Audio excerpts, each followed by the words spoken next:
Okay, hi everyone, and in this video we're going to look into tutorial 2 inequalities, and we'll be discussing the questions from section 8. Alright, so this video will focus on that. Now, so this will form our very basic mastery questions for our content. Alright, so let's first go ahead and look at question 1. So question 1 over here is pretty straightforward. We are extending quadratic inequalities to polynomial, right? So over here for A, part 1. Okay, so first we have a 9 minus x squared more than 0. So the very first thing that we need to do is to check whether we can factorize this or not, right? So by checking, we can actually factorize by something like this. Okay, now some of you would want to write out the critical values, right? So actually, instead of writing x, you could write down critical values to be now between we have a negative 3 and 3, these two critical values. Okay, so in a sense you can actually draw in your, because this is a quadratic graph, if you use a graphical method it will look something like this. Now take note, this is a negative graph. Okay, this is going to be a negative graph. Now, how do I know whether it's a negative graph? Is by observing the sign for the x squared, right? So over here, the region that we'll highlight is, because we want it strictly to be more than 0, so means for the critical values, we cannot be equal to 0, okay? And we are going to look at the regions above 0, the region of the curve, which is above the x-axis, which means it's this region. So the region that I will highlight is actually in between over here. Okay, in case you can't really see, okay, let me go back. Okay, so the region that we want is going to be in between over here. Okay, so with that, our final answer would be, and take note, yeah, because we're looking for the solution set, so we can't just write it as x between negative 3 and 3. We have to put it in the set notation. So x are real numbers such that x will be between 3 and negative 3. Okay, so this is the solution set for part A. Now for part B over here, now we have x squared plus 6x plus 17 less than 0. Okay, and for this question over here, we need to check whether we can factorize or not. Now upon doing a check, we realize that we cannot really factorize, right? So the checking step that we will need to put here is using the always positive or always negative checking method. So since coefficient of x squared is equals to 1 and this is more than 0, and at the same time the discriminant, it would be equals to b squared minus 4ac, right? And this number over here is less than 0. This is a negative number. So x squared plus 6x plus 17 is always positive for all real values of x, right? So we will need to add this statement over here. And because this is always positive, what happens? Do we have any x that is less than 0? Do we have any values of the graph which is less than 0? Don't have. Okay, because it is always positive, there won't be a negative part of the y value or the graph. So over here, we can put there no solution. Okay, and because there is no solution, what happens to the solution set? It is just a single empty set. So what I want you to differentiate over here is, it is not, you cannot put like this, yeah? So this one, if you put like x in a real number such that it is an empty set, cannot. Okay, if you put the set containing an empty set, also cannot, because the set containing an empty set and this empty set are two different items, so we cannot put them together. Okay, so an alternative method that we can use to do this is, instead of relying on always positive, always negative, another way that we can do is to use the completing the square. So over here we have x squared plus 6x plus 17. So I want to complete the square. So over here I will have x plus b over 2 square minus b over 2 square plus 17 on the outside. So I will simplify this to be like plus 8 over here, right? So means this one would be at least 8 and this one will be definitely more than 0 for all real values of x. Okay, so this means our solution set would be empty set because there is no parts of the graph that is below the x-axis. There is no parts of the graph where it is negative. It's just fully positive. Okay, now let's take a look at C over here. Okay, now for C, now what I want to introduce you is over here, because this is already factorized, so we don't need to worry too much. We don't need to re-expand. Okay, so the critical values that we are looking at, right, would be just -2, 1, and 5. These three critical values. Okay, now over here, I'm going to go through two methods. Okay, so I will look through method 1. So method 1 would be the graphical method to solve whatever that we need. Okay, so how do we do the graphical method is, now we just draw in a number line over here. Now we notice that this graph is a cubic graph. And what kind of cubic graph is this? This, if you look at the coefficient of the, if you look at the leading coefficient or the coefficient of the leading term or the x cubed term, the highest term, right? The highest term has a positive coefficient. So this and that we have don't have any repeated roots. So this means our graph would be looking something like this, with the critical values -2, 1, and 5. Now we are going to look for the regions below 0. So means I'm going to shade and equal to 0. So I will shade the parts where it is equal to 0 first, and I'll shade the parts where it is below 0 over here. Okay, so the graph below the horizontal axis. So which regions are we going to take? That means we are going to take this region over here and this region over here. Okay, a bit too light. This region over here and this region over here. Okay, so this means my solution set, okay, would be, okay, x is a real number, okay, such that x is less than or equal to -2, or okay, x is in between 1 and 5 inclusive. Okay, so this would be my solution set.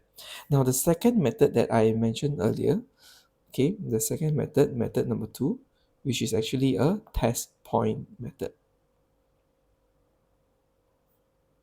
Okay, now for the test point method, the nice thing about it is we don't have to rely on the graph.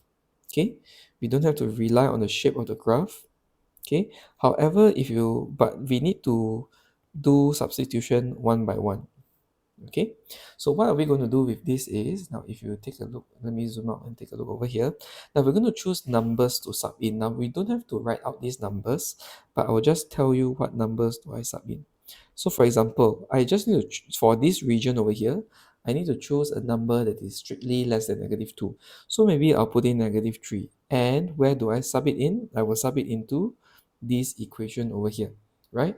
So I have -3 minus 1, -3 minus 5, and -3 plus 2.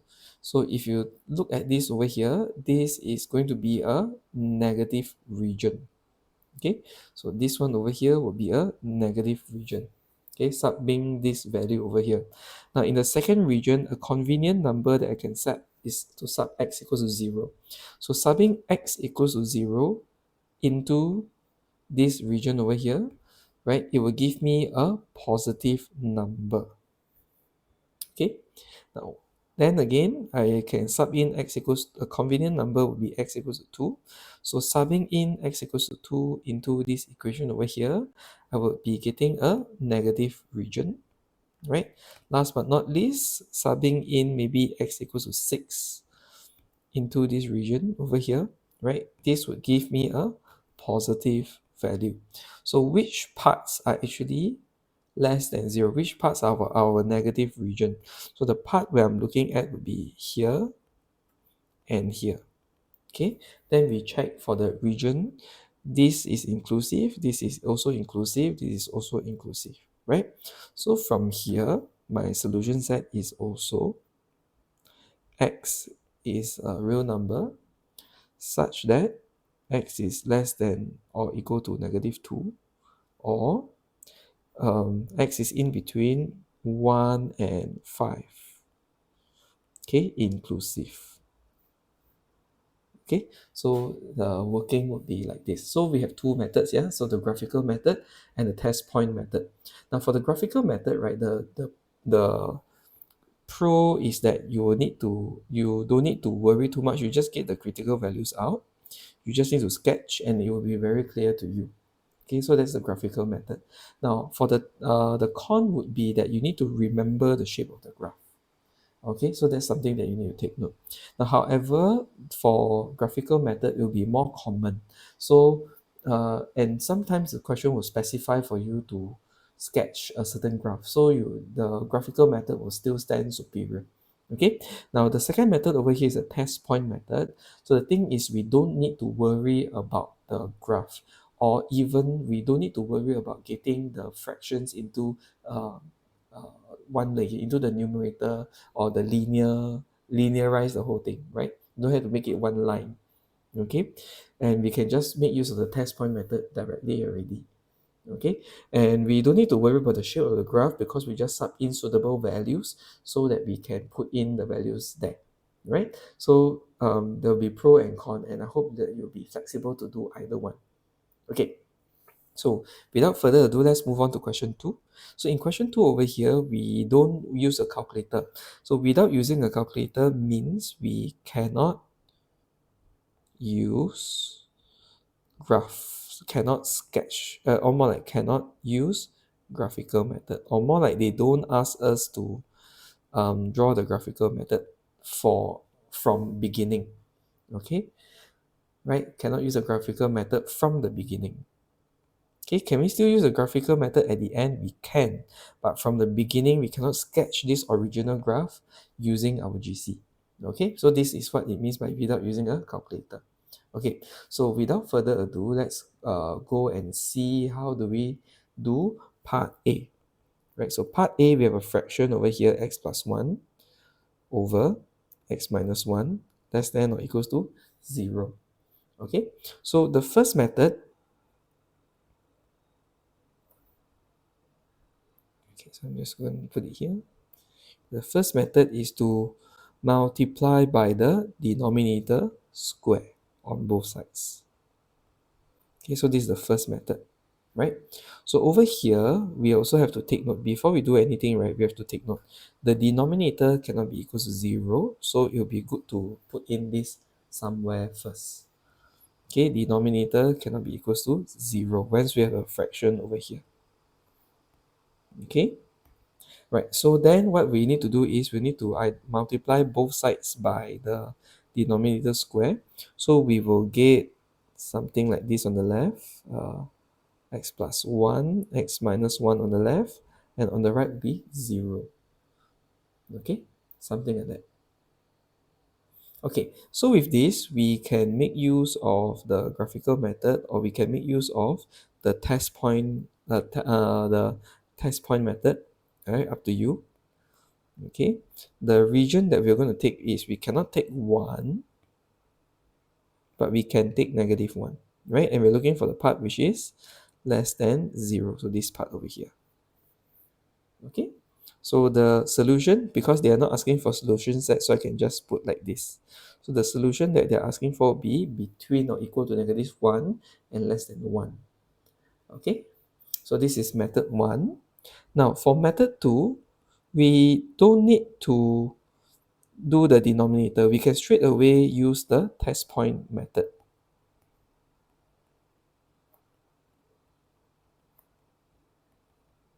Okay, we can straight away use the test point method because we don't really need to. So for the test point method, we don't really need to do anything to the graph. We don't really need to do anything to the fraction once it is like one singular fraction. So over here, right, we just need to analyze both of these, right? So the critical values are here and here. So the next thing that I'm going to do is to sub in suitable values. Okay, so these are some of the suitable values that I can think of to sub in. Okay, so after subbing in into this expression over here, right? So this is going to give me a positive, negative, and a positive region.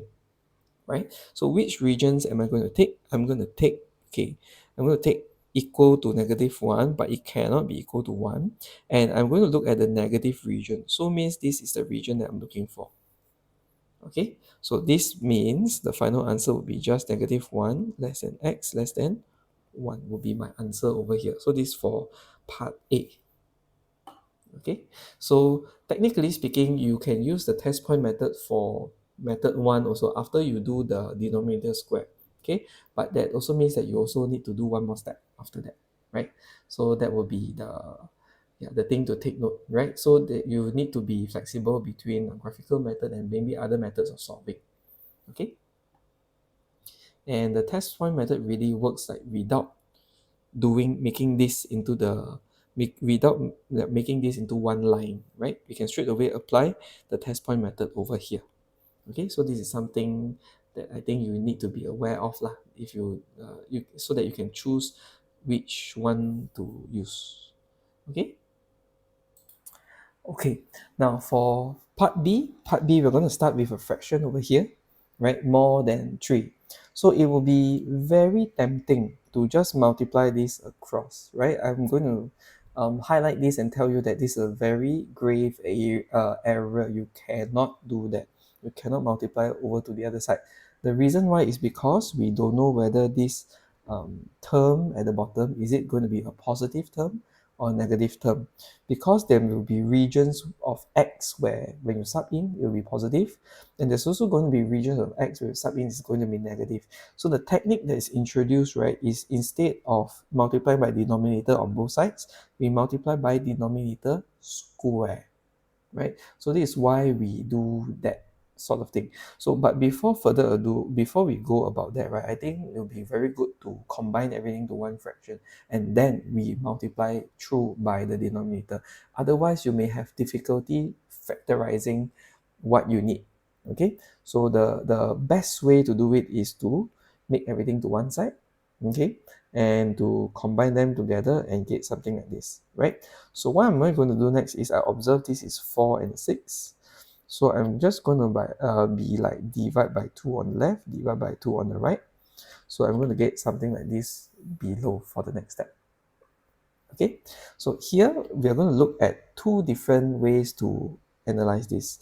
Now, once we get this right, now I tell you again that we need to make everything into a single fraction is because we can factorize everything very easily instead of just multiplying the square at the first step and you need to figure out a way to factorize later, right? So it'll be easier to do this because sometimes you may get bigger and bigger powers and we will want to avoid that.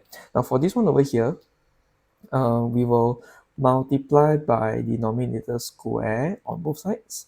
So we will see something like this, right? And after that, we're going to do the graphical method or your test point method, whichever that suits you. Okay, whichever that suits you over here. Now the critical value over here is going to be 1/2 and 3 over 2. Okay, 1/2 and 3 over 2. So at the same time, let's observe. We cannot have denominator is to be 0. So x cannot be half, right? And the region that we're taking is going to be equal to 0. So I cannot take half, but I need to include 3 over 2. And I'm going to look for the region more than 0. This is a negative graph, by the way. So that's why the graph looks like this, right? So the region that I'm going to take would be this region over here. So therefore my solution would be between half without, okay, so half strictly less than x and less than or equal to 3 over 2. So this is going to be method 1. Okay, now let me show you method 2. Okay, so method 2 over here, we can make use of the test point method. Okay, we can make use of the test point method. So same again, we don't need to multiply by the denominator square, but from here we can determine already what are the critical values. Okay, now the critical values are 3 over 2 and half for here. So technically speaking, I will just put in the critical values over here, right? And you don't need to write this step, but I will just maybe show you a number that I sub in, right? So all these numbers that I sub in would make me do a very nice kind of calculation. So where do I sub in? I will sub in over here, and then I will test for the sign, right? So I can sub in 0 over here. So this will give me a negative region. I can sub in a 1, it will give me a positive region. And sub in a 2, it will give me a negative region like this. Okay, so which region am I going to choose? I'm going to look for the region that is more than 0, the positive region. So I will just look for this region over here. Now I cannot take half, but I can take 3 over 2, right? So therefore my final answer would be between half x and less than or equal to 3 over 2, like this. Okay, so this is how I do it for the test point method. Okay, so yeah, so I will show like these two methods for you to choose and compare, so that when it comes to question, you will be able to make a well-informed choice on which one to use. Okay. Okay, moving on to question 3. Now, for this part over here, I think many people didn't do well because you are able to solve the inequality, but you didn't show your reason clearly. So that's why don't get the awarded marks, right? So I think this exercise is to actually to reinforce that we need to write down proper reasonings whenever we want to do something, right? So over here, right, we will solve for A and B and C first. Okay, I will do A, B, and C first, right? Oh, sorry, I will just do A and B first, right? So that we are very clear on these things. Okay, so for A and B, now over here, modulus x strictly more than negative 1. And we have a modulus x strictly less than negative 1. Now I want you to compare with modulus x less than 1, and I want you to compare with modulus x more than 1. So now remember when we listed down these 4 cases earlier in one of the worksheets earlier, now when we have modulus x, right, we will have these 4 cases. So the first 2 cases is when we have the right hand side to be positive, right? So when we have positive numbers on the right hand side, what we can do is we can open up the modular sign by using the definition. So over here, I can open this up with this, okay, to get this inequality. On the right hand side, I can open this up to get this or that, less than negative 1, like this. Okay, so this is opening up by definition of modulus. Okay, now however, when we come to A and B, we don't have the definition to fall on because we have negative numbers to consider, right? So for negative numbers, okay, for negative numbers, we have to pay extra attention and we need to write down the reason to justify why we do certain things. Okay, so the first one over here, modulus x more than negative 1, right? This is going to be true for all values of x.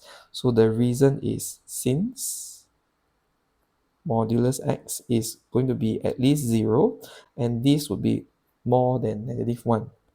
This is going to be true for all real values of x.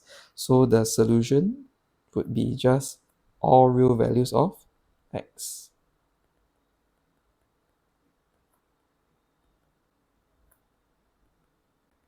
Okay, so this would be the solution. So it's going to be true for all real solutions of x because it is already more than 0, and it will be definitely more than negative 1. Now, for part B, modulus x less than negative 1, this one has no solutions.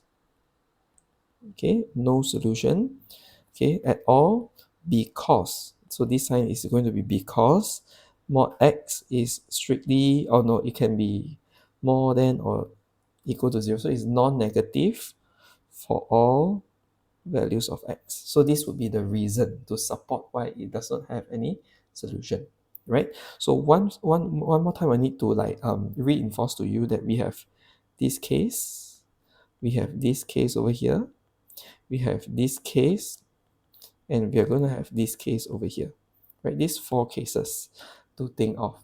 Now for the first 2 cases over here, it will be positive numbers, right? The right hand side is a positive number, so we can open with definition, right?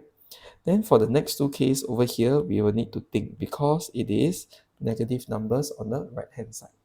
Okay, so it will be just these four examples over here for you to compare and contrast. So this one you take note, right? So don't go and open up modulus blindingly. Okay, so you don't have to open up this, you don't have to open up this, right? You can just come to the answer over here. Now technically speaking, if we don't have this line over here, technically you can just jump to the answer without any reasoning, all right? But this question requires a reason, so I think it would be a good practice to also write down reasons whenever we want to multiply by a square or something, right? So so this one would be something for you to consider and think more. Okay, so we're going to move on with part C over there. We have a modulus x strictly in between -1 and 3. Okay, so over here I'm going to show you two ways in which we can write down our answer with reasons, right? So both these ways are actually to justify why the answer is such, right? We cannot just jump to the answer, but we will need to go to the reasons over there, right? Or more like at least show some working, right? So for method one, we're going to go with a graphical method.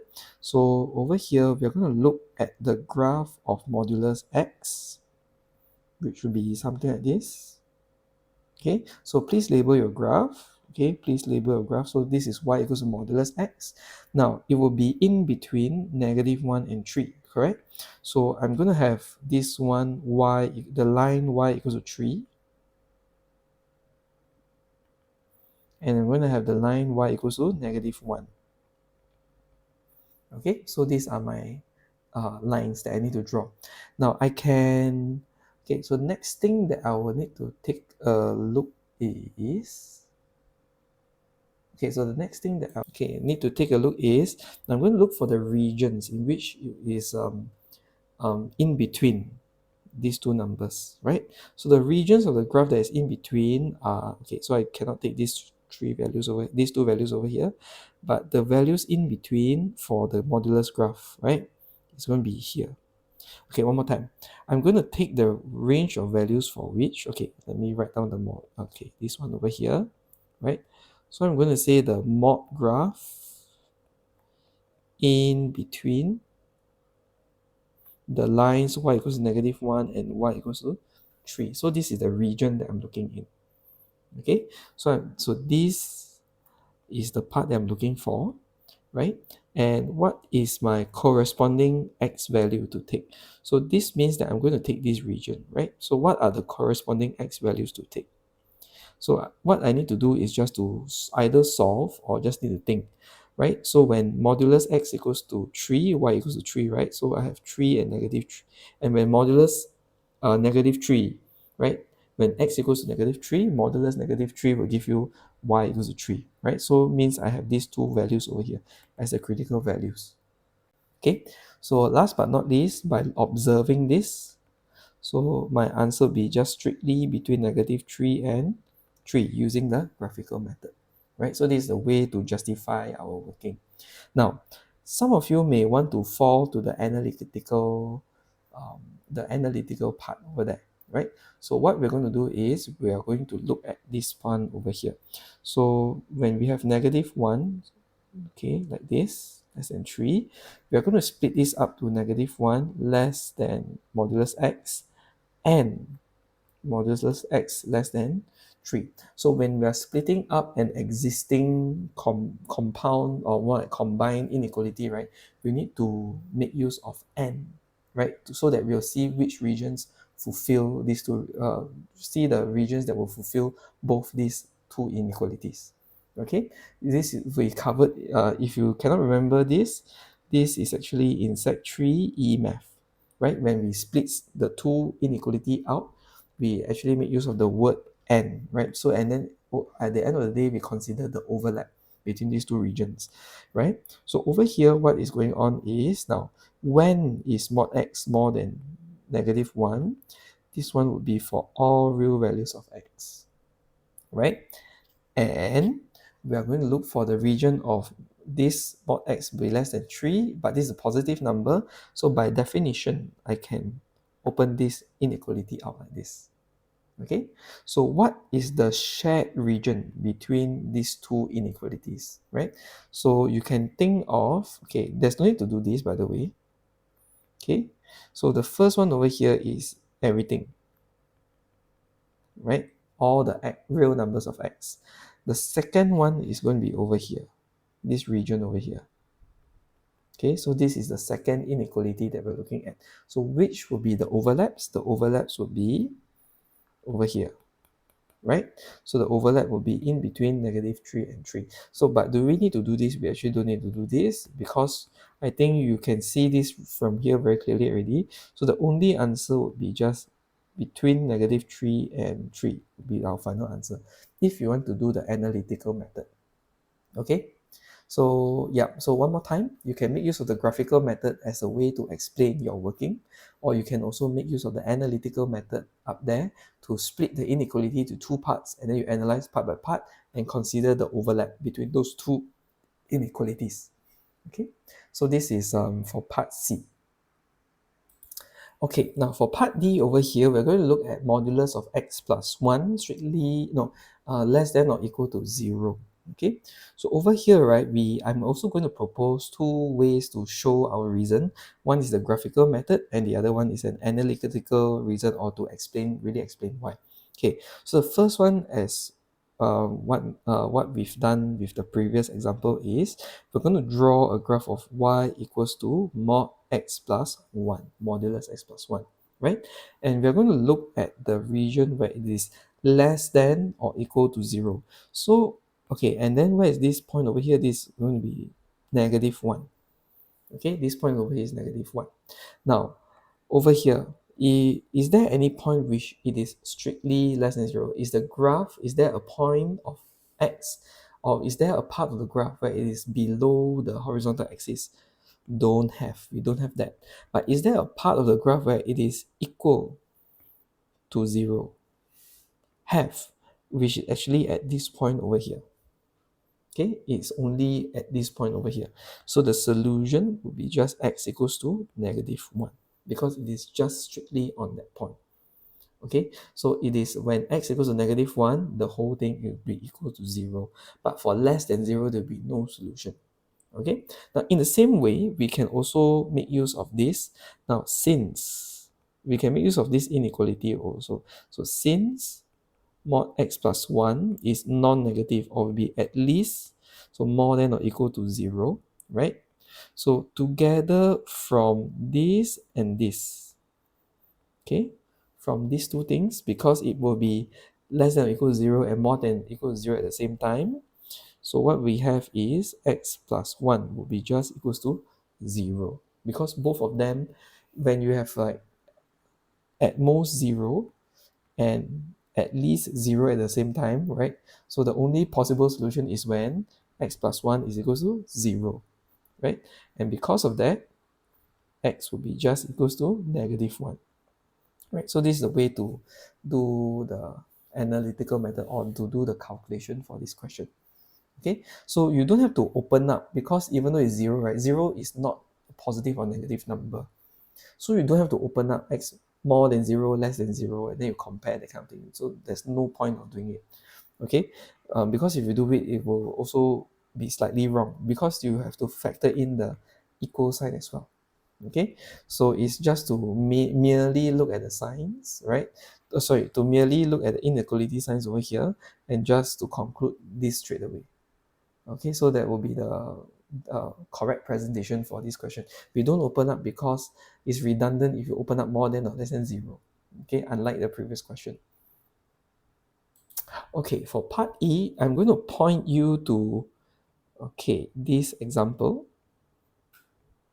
Okay, this example, and also this example later.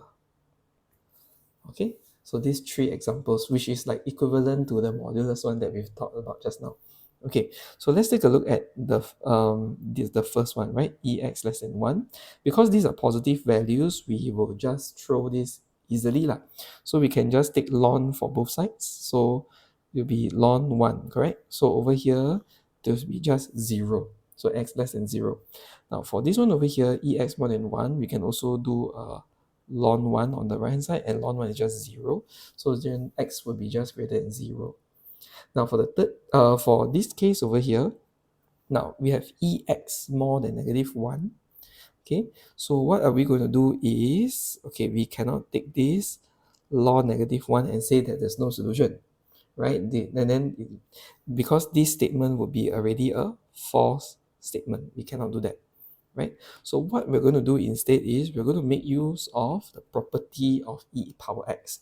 So we are going to put since e power x is already more than 0 and this one is more than -1 for all real value of x. So means the answer is just all real values of x. The solution will be just all the real numbers of x. Okay, so we cannot throw the ln to the other side to then say that there's no solution, because that will give you a false line of working, right? So we cannot do that. So what we need to do instead is to justify using the property of ex. All right.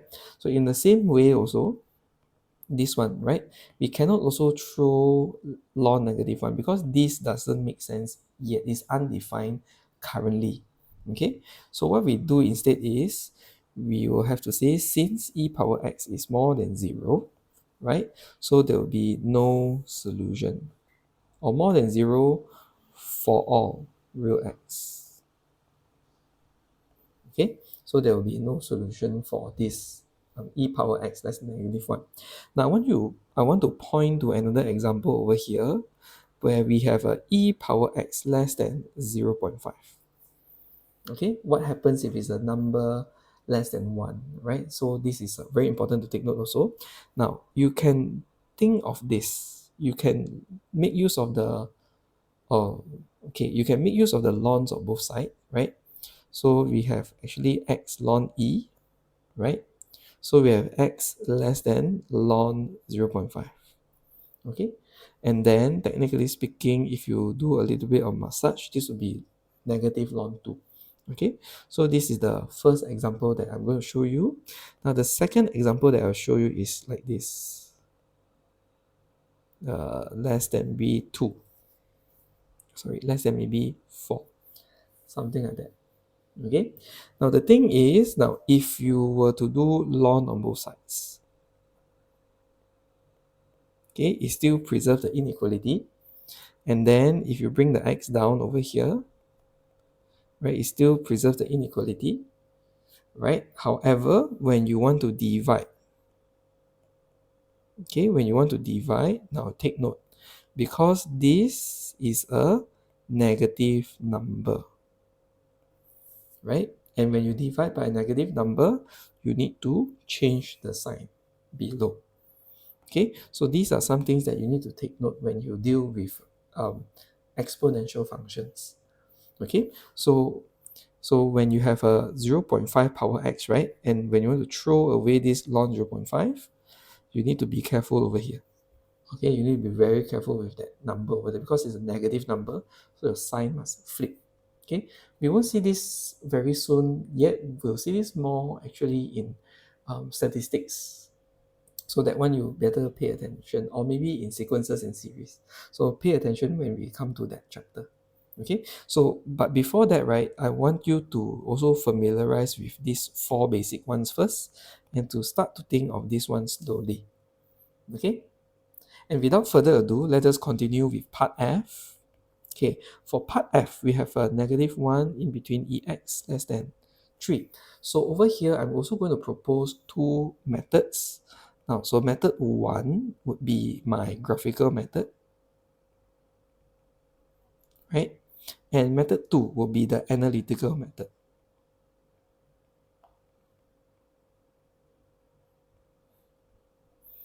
Okay, so let us try and see what does the graphical method look like first.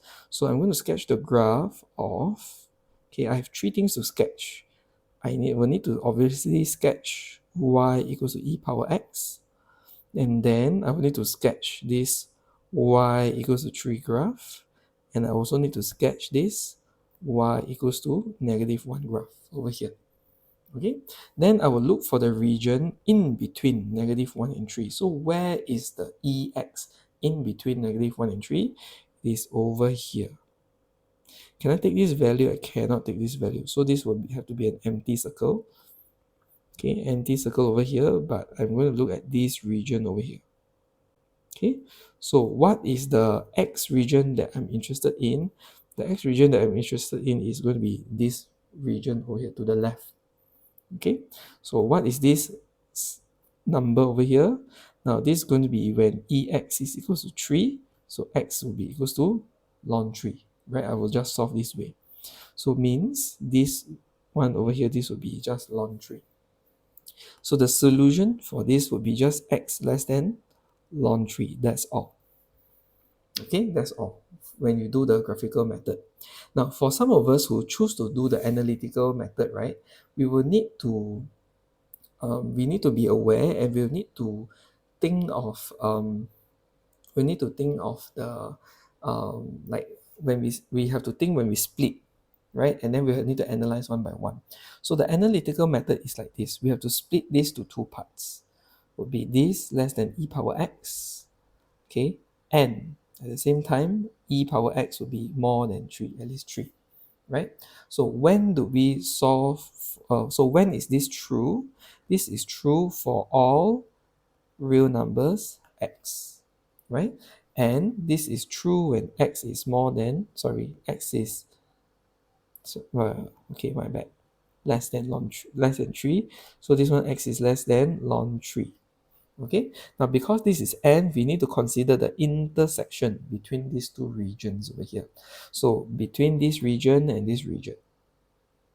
Okay, so where is the intersection between everything and x less than ln 3? So the solution would be just strictly x less than ln 3, right, with full working, right? So do we need to do all this every single time? No. Okay, but for this particular question, we are asking with reason, so that's why we need to justify all this. Otherwise, we can actually don't bother with the reasons, and then we can just go ahead and just think about the answer. Okay, and just write the answer, state the answer straight away. But with full reason, I hope this exercise with reason will give you the full understanding of what we're trying to do. Okay. Okay, last but not least, for question 4, I think a lot of people here made a fatal mistake because the question specified for us to use the graphical method, so we have to use graphical method. No other method will be accepted.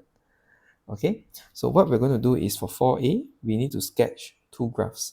We need to sketch this graph, modulus graph, and this graph over here. So there's two methods to do this, right? So the first method is going to be a two graph method.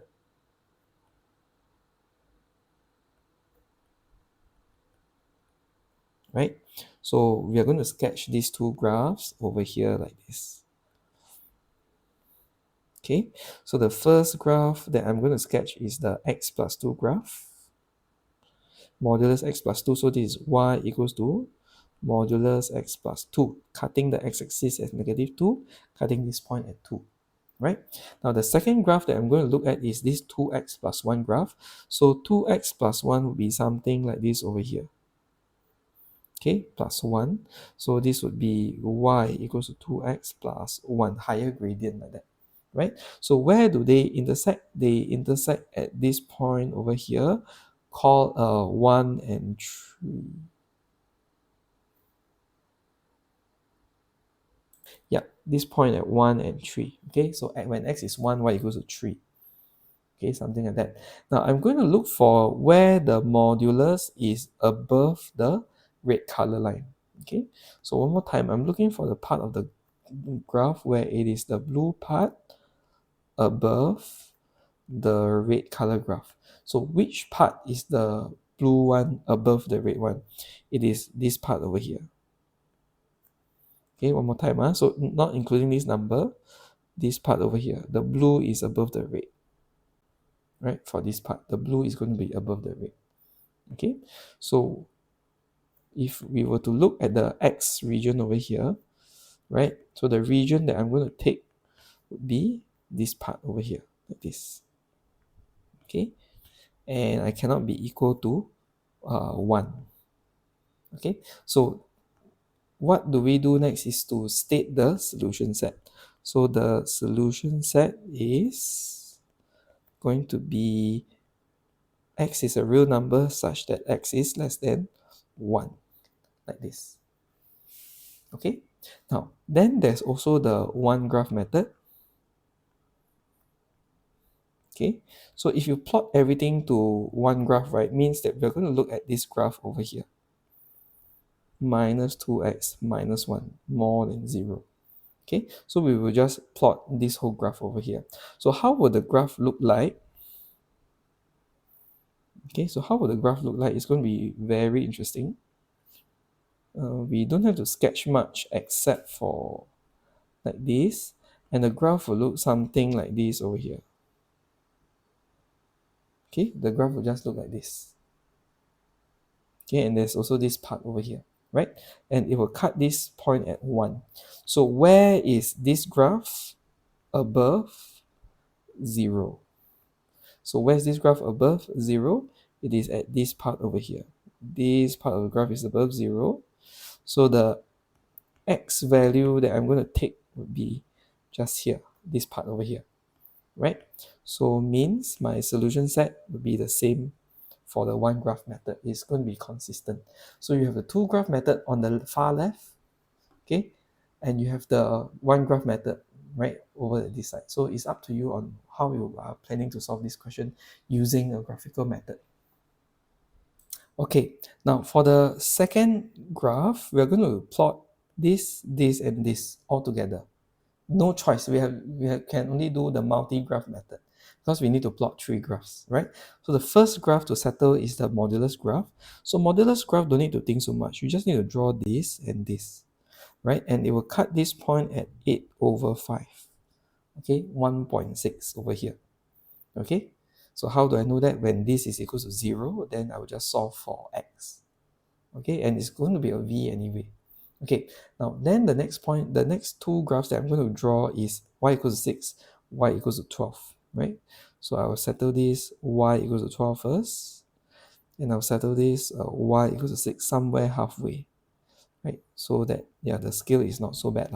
If you want to add the y-axis, be my guess, okay, be my guess, it will be something like this over here. Okay, so it will be something like this, right? Now, so where is the modulus graph? In between 6 and 12. It's going to be in between here, this region, and also here, this region. Now, can it be equal to the number? Yes, can be equal. So I'm going to do a shaded ball over here, and these 4 points over here. Okay, now you can make use of your GC to determine these intersections over here, right? And use these values to find the region where it is in between, like this. Okay, the solution will be at the x value, the solution for x will be in between, right? These 4 values over here. So you don't need to solve so much. You just need to observe from GC and to observe that this is actually negative 0.8. This would be 0.4. This is 2.8, and this is going to be 4. So the solution set for this would be just, okay, x is a real number such that we will be like this, 0.4 can be equal, or 2.8 strictly less than x. No, not strictly. It can be less than or equal to x, and less than or equals to 4. So this is going to be my solution for this question. Okay, so take note, yeah. So whenever they specify graphical method, we have to use graph. No choice, cannot run away. Okay, so this is how we do it. Okay, so this is a rather long video, but I hope it helps you to answer a lot of the question and help you to lay out the expectation of what we need to present when they ask us to justify with reasons, okay, especially for this chapter. It seems very easy, but there's a lot of final details that we need to take note of. So I hope this video will help you to understand that. Okay, so that's all for this. Yeah, bye and see you in the next video.